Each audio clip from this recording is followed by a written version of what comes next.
ఇది చిర్రాకుతో మనం కొంచెం తీగూరలాగా చేయొచ్చు, బాగుంటుంది. కొంచెం పెసరపప్పు ఉడకబెట్టుకోవాలి 50%.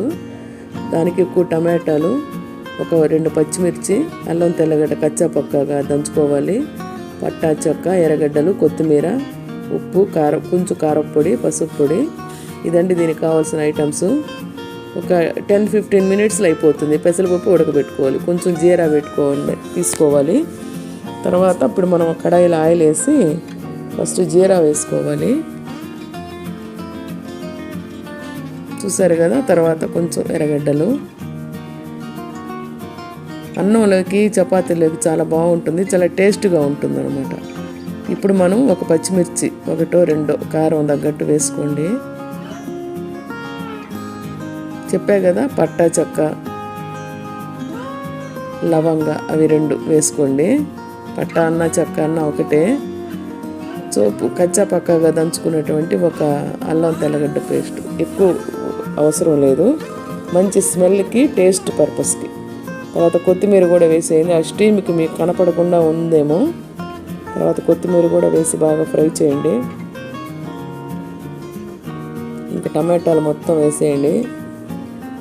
చాలా బాగుంటుందండి ఇది. ఇందులో మనం చింతపండు వేయం కదా, అందుకని ఇది చిరుగూర తీగూర అంటారు.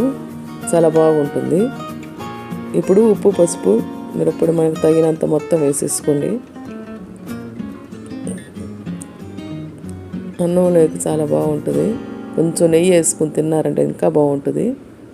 తర్వాత ఈ టమాటాలు కొంచెం మగ్గిన తర్వాత మూత పెట్టి మగ్గించండి.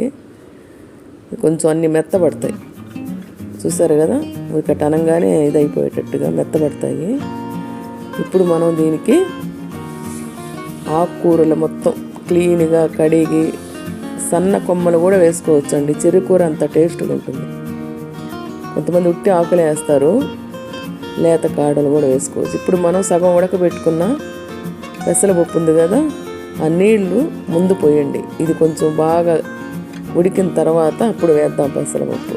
చూసారు కదా, ఫుల్గా ఉన్న పెసరపప్పు ఆకుకూర లోపలికి బాగా ఇంకిపోయింది. ఇప్పుడు ఈ పెసరపప్పు కూడా వేసేసేయండి. అసలు పెసరపప్పే టేస్ట్. ఇందులో మనకి ఫుల్ ప్రోటీన్ ఉంది, ఫైబర్ ఉంది, అన్నీ ఉన్నాయి. ఇది చాలా అంటే చాలా టేస్టీగా ఉంటుంది. మీరు పలచగా అన్నా కొంచెం పలచగా అన్నా చేసుకోవచ్చు, లేక బాగా తిక్కుగా అన్నా పెట్టుకోవచ్చు. చూసారా ఉడికిది ఎంత బాగుందో. పెసరపప్పులో ప్రోటీన్ ఫుల్ ఉంటుంది కదా, అదేవిధంగా ఆకుకూరలో ఫైబరు, ఇంకా మనకు కావాల్సిన పోషక విలువలన్నీ ఉంటాయి ఇందులో. చాలా అంటే చాలా బాగుంటుందండి. ఒక్కసారి ట్రై చేయండి. చపాతీలో కూడా చాలా బాగుంటుంది. మధ్యాహ్నం కర్రీ అనుకోండి, దాన్ని కొంచెం ఇదిగా చేసి కొంచెం ముద్దగా చేసి నైట్ చపాతీలో పెట్టుకోండి.